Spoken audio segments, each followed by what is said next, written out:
Thank you. Thank you. I almost forgot I had to get up here and talk.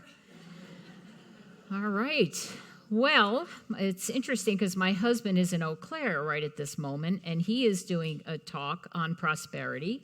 And just about now he's starting, so we're kind of in sync, yes. And he gave me his joke that he wanted me to do for prosperity. So I said I would, because he's going to watch it, and if I don't do it, he's going to say. Okay, so to set you up, the idea is abundance can come from anywhere. So you just never know where abundance will come from. A poor young man seeks an elderly gentleman in an expensive suit sitting on a park bench feeding pigeons. He says, "Sir, you seem to have done very well in your life. How did you make your fortune?" The old man smiles and says, "Well, son, when I was a boy, I found a nickel on the sidewalk." "What did you do with it?" said the young boy. "I bought 2 apples, I polished them up, sold them for a dime. Then I bought 4 apples, sold those, and kept reinvesting. And before long, I had quite a little enterprise going." The young man leans forward eagerly, and then what? And then the old man replies, "Then my uncle died and left me $10 million. Hey, you never know. So thank you for laughing. Thank you. And I'm going to give you 1 or 2 little puns because I had these and I just thought they were cute. Why did the accountant decide to moonlight as a yoga instructor? Because she was great at helping people find their balance. I have no desire to be an accountant. I'll just stay as a yoga instructor. How do you fix a high tax bill? With the duct tape. And why'd the accountant quit his job? He found it too taxing. Okay, so, prosperity, we tend to think of prosperity as money, That's the first thing I would think of, and our topic is the truth about abundance. So we call this Abundance Month or Prosperity Month, July. And we tend to always have a prosperity class, and I do have one coming up on Wednesday, Unapologetic Manifestation. It's a new book, a new prosperity class, so come and join me as we unfold this book. Reverend Pat was here last week talking about how, if you remember or watched it or our live stream, how he was trying to fix a problem outside. He was moving. He wanted to change how he felt inside, so he was trying to move things or move himself. And we know here at Unity that usually doesn't work too well. Trying to fix someone, trying to change something on the outside. And prosperity is the same way. Our prosperity really comes from within. We may get paychecks, we may get bonuses or so forth, but the real source is God, is that divine presence. And I remember this spiritual parable, and I can't remember where I remember it from, whether it was a book or I heard it, but the parable goes, before humanity, there were gods hanging out, and they said, "Where can we hide their divinity where they'll never find it?" And the gods said, "Well, let's see. How about on the stars? Or how about at the highest mountain there is? Or down at the deepest ocean?" And, the top god there said, "No, are you kidding? They're going to find it. They'll go up to space. They'll go to the highest mountain, and they'll go to the deepest part of the ocean." He said, "I think what I'll do is hide it in their heart. They'll never find it there." And how often are we running around trying to change things, get money, hoard it, save it in order to be prosperous or abundant? I remember my first prosperity class coming here, and I remember saying to myself, wow, a church teaching how to make money. This will be interesting. What are they going to teach me? So I remember it was Keys to the Kingdom with Reverend Pat, and we used to have some great there were like 25, 30 people in the class. And it was very energetic, and I can see a couple people here that have been in those classes. And I remember him, Reverend Pat saying, "Oh, you're abundant, you're prosperous." And I was like, did he check my bank account? I mean, how does he know that I'm prosperous, And again, I was new to these principles, so as the class went on, what I noticed is I really resonated with what he was saying, because I grew up, that you saved, you got money, you saved it, and then as I'm getting to retirement, there's that amount of money you're supposed to have before you retire. Well, I'm going to keep working. I'll still be working. And so those classes, what I noticed is I would feel more relaxed in those classes, but then going back out into the real world, I would start to feel stressed again and want to hold on. And Reverend Pat would say to me, well, the real world is in here, Out there is the fear and the clenching and so forth of prosperity. And, I used to take that, I think we used to have 2 or 3 prosperity classes a year, and I would just keep taking them. And people would be like, why do you keep taking it? You don't get it? And I'm like, well, I get it, but once I stop taking the class, I forget those principles. And I start going back and listening to the news and the newspaper and the fear and hoard the money. And then I'd come back to the class and I'd be like, oh, okay, it's inside, What was I going to say now? Okay, so I'm going to tell you a little story. Oh, I have one scripture that I loved from Keys to the Kingdom. And I was new to scriptures and looking at them metaphysically. And I remember it was, seek ye first the kingdom of God, and all will come to you. And I remember looking at that, and it's not seek ye kingdom of stuff, and everything comes, and then you'll have some peace.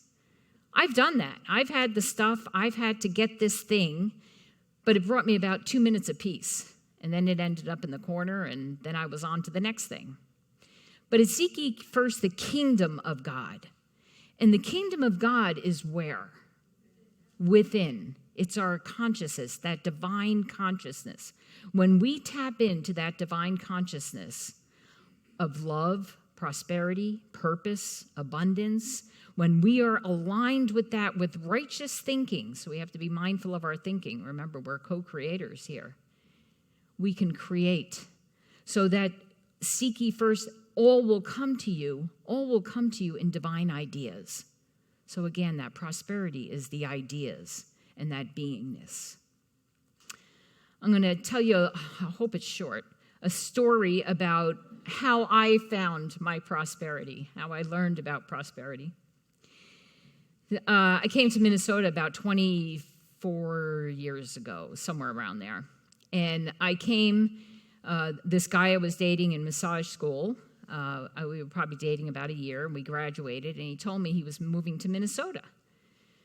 And again, I was like, Minnesota? Where's Minnesota? Okay, not Hawaii or Colorado or something, So I said, well, I'll come and visit you and see, because he said, aren't you coming? And I'm like, well, we just been dating a year. I don't know if I want to move across, the country. So, and I was in New Jersey. So I went to visit him, and right away, it was interesting. I was on Lake Harriet, and I felt this heartfelt feeling that this is where you're supposed to be. And I heard, it was very interesting, this is where you're supposed to serve, in this community. And I was like, okay, and it was the first time I really felt that heartfelt. And I don't know if you've ever had that, and then the head starts kicking in, and I'm like, what is mom going to think? I had a job at 20 years. I can't just leave my job, And I kept saying, hold on to that, Karen, hold on to it. Went home, quit my job, and packed up my bags, said goodbye to my family. And they trusted me. I don't know why, but they trusted my instincts. Packed up a moving van and moved to this house. He rented a house, so we were in this house, and I loved it. I found the yoga community. I joined the community. I loved the community, and I loved Minnesota. I felt this community. But he didn't love it. And after about 6 months or so, he had a great job. He was starting to say, I don't really like it here. I'm like, really? And he said, I think I want to move to Colorado. That's where my mother is. I'm like, really? Okay.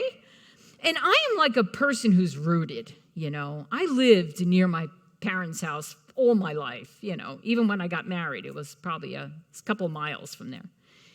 And I said, wow, okay. I said, well, we'll go there and visit your mom. And I think I'm going to get a little apartment here in Minnesota because I don't really, while you get set up, I didn't want to leave. I was holding on for dear life. So he goes over there. And when I went to visit, I didn't feel that feeling of wanting to be there. But he was getting all set up. I had my little apartment. So now I started getting rid of stuff because I couldn't really fit a lot in my apartment. And I started to see, once you start moving, the stuff gets heavy. So I started to get rid of some stuff. So I'm in this apartment, and finally after 3 months, he said, aren't you coming? And I'm like, oh, okay, all right, I guess so. And gave up my apartment, and now I'm moving across to Colorado. So this is the third move, and I'm talking my moves here are going to be within 2.5 years. So now I'm like really chucking things. And I had an Explorer at the time, and he came and picked me up. I threw my massage table on the top and just a couple of Tupperware things of clothes, And now I move across to this apartment he got. Now, I have to admit, he always found a really nice place. We had a great place, and I found my first job in a spa working as a massage therapist. So it was so fun because it felt like this is who I really am, being a massage therapist. So we're there for a couple months, and guess what? He said, I want to move again to a house. And I'm like, you got to be kidding me.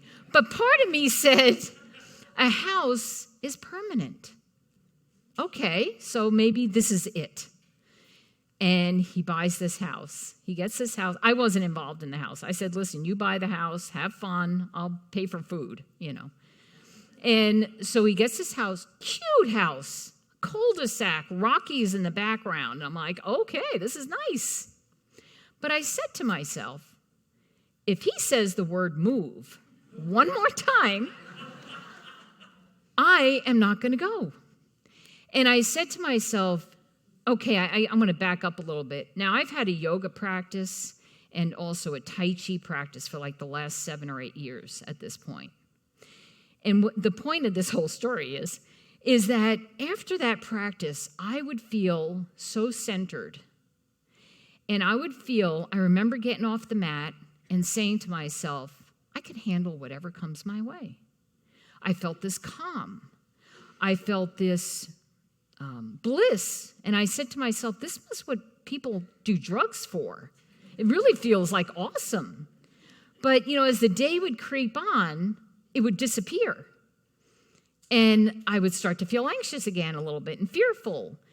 And I was like, well, this must be just something of yoga that I would just get in this high place. And I wish I could keep it. And so we're at this apartment. We get the house. We move into the house. And now I'm really down to like nothing. I mean, I have chucked things. All of a sudden I'm looking things. Nah, I don't need that. I can, We move into this house. Lo and behold, the words after about 3 months. He said, I can't find work. He said, I think I'm going to have to move to New York. And I said, you got to be kidding me. And, I did these moves because just to prove to myself, I really could make it anywhere. I was pretty proud of myself. I could create roots wherever I was. This guy, I realized, was running from life. He was looking for something that he was not finding. So I said to him, listen, I am going back to Minnesota. You figure out what you want to do. And you figure out your life, but I am not going around the United States while you figure it out. And I think there was a sense of worthiness that really started to kick in for me. Like, I like this guy, I love this guy, but I didn't love him more than me. And my values were important. And I said to him, listen, that was my comfort zone. I was out of my comfort zone doing all these moves, believe me. And I said, maybe it's your turn to stay. But he couldn't. So, got my Explorer, packed up whatever I had left, and he actually drove me. We left on good terms. I wasn't, I knew this was my choice, and he understood me, and I couldn't go. And he drove me back, had the massage table back, moved into this little apartment, and I was sleeping on the massage table for a while. He did buy me a bed. He left me with a bed, but it wasn't there yet. And I didn't have work. I didn't have really that many people that I knew except the yoga community. But I wasn't afraid. I knew this calling to Minnesota was something, and especially to be of service to Linden Hills. And the next day I went to the chiropractor who I had already gone to the year before. And she said to me, my massage therapist just left. Would you like to work here? And I was just like, well, I said, I don't know. I've never been on my own, and I don't know anybody here in this town. She said, don't worry.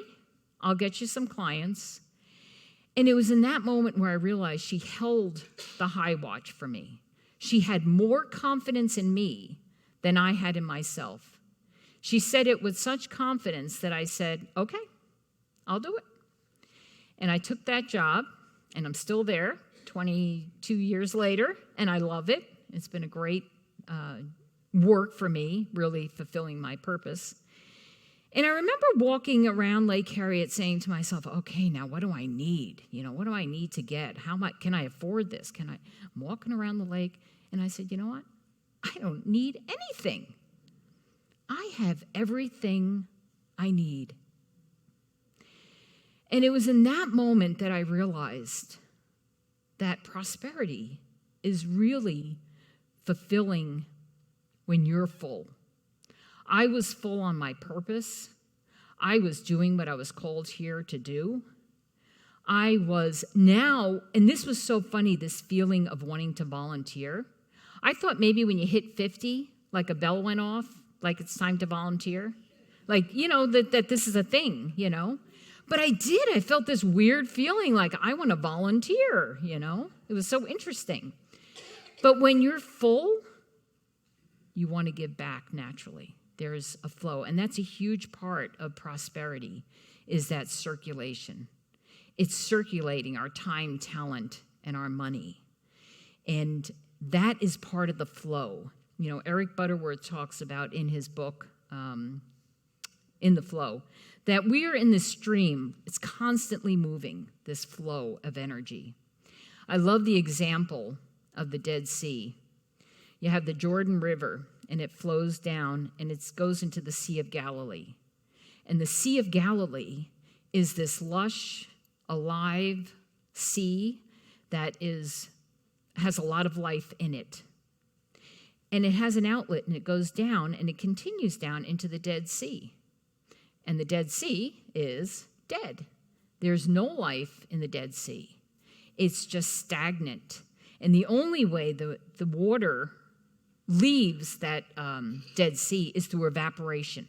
And it evaporates pretty quickly. It's really hot. So the more it evaporates, a lot of salt, a lot of minerals. That's why you see people floating on it. If you don't circulate, you get very stagnant inside. And you may not even understand, but you're feeling clogged. You're feeling energy. Your energy isn't that high or tired. And the key is to give. Now, giving and receiving. I would say probably a lot of people have more hard time receiving, really being worthy enough to take in money.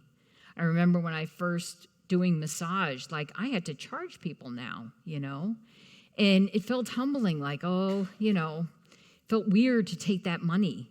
I'm asking, not my employer or something, I am asking for the money. And, people would say, do you take tips? And I'd be like, yeah, Now I say, sure, bring it on.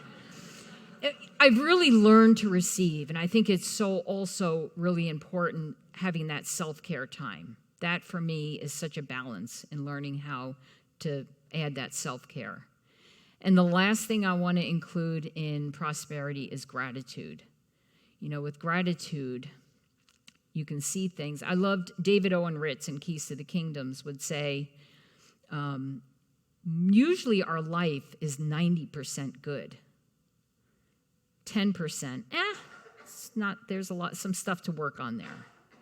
But where do we put all our attention? On that 10%. And when we know that when we co-create and we hold those thoughts and images in our mind, what are we creating? More of that 10%. So start looking for the gratitude. Start looking for that, And Charles Fillmore talks about it's a sin to be poor. And what he means is not as a judgment, but he means that somehow our thinking is hindering that flow. I love thinking of that flow of energy. And every time we say, I'm not good enough, I don't have enough, I'm not worthy, we put a cut into that flow. And the energy can't move, So really noticing how we're talking to ourselves. And I got that from our prosperity classes, learning how to not say, a class comes up and I don't have enough money. No, I'm choosing to put my money somewhere else right now. Maybe I'll take the class next week. Really learning how to talk to us that we're not lacking, that there is always a flow. So I just want to read the one little passage here in The Flow of Life. It's really a very good book.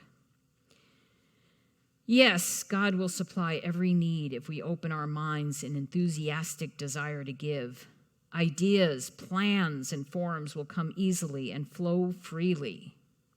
Putting words in our mouth, directing our hands, and moving our feet in the way we should go. All that is required is that we keep in the flow, keep open in mind and heart by positive thoughts and creative faith, and that we keep moving in the direction of our dreams. When you're on this path, I know for me, that's another thing David Owen Ritz always talks about is he does talk about this. I know he does. He talks about, had a moment. He talks about how a lot of times when we're striving for something, we think we want something. He says it's really an urge to grow, to be more of who we are. And I love that because I see that now in my life. Just when I get settled somewhere, I think licensed Unity teacher was perfect. I could have just sat here. But no, I'm going into ministry now. And again, it kind of brings me to that next place of finding out who I am, listening to the voices of no, you can't. And again, I have to keep enlarging God, making God bigger. And I want to be all I can be. It keeps me, I love when he says, it makes you feel alive. And it does. When I have to come on this platform, you should see me the last 2 days. I am alive. I am and bumping into Lou at the same time. We're like, he's actually a lot more calm, but I'm getting calm. All right, I just want to say that abundance serves a purpose. It enables us to serve more generously, create more freely, bless our families, strengthen the community, express the Christ within, and be your authentic self. That's what it does. So your homework for today is to just notice in that circulation, where are you? Are you more of a giver or are you more of a receiver? And this week, see if you can give more or receive more. So with that, I say namaste. Thank you.